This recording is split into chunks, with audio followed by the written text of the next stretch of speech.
Setiap perjalanan hadir bersama pelbagai persoalan.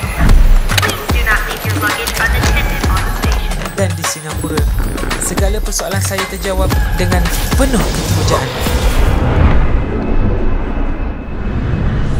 Setiap destinasi memberikan saya pelbagai rasa yang wujud dalam satu kata, keterujaan. Dari tenang bukit yang menghijau hinggalah kegemilapan cahaya, Kota Singa ini memberikan saya pengalaman yang sukar dilupakan. Setiap tempat menyajikan cita rasa unik dan tersendiri. Di sini, perjalanan saya bagaikan meneroka sebuah mimpi dan kota ini bagaikan terjemahan sebuah fantasi.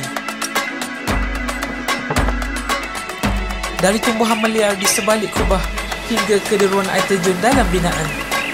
Biarpun dikelilingi pencakar langit, kesegaran flora yang menghijau tetap dirasai.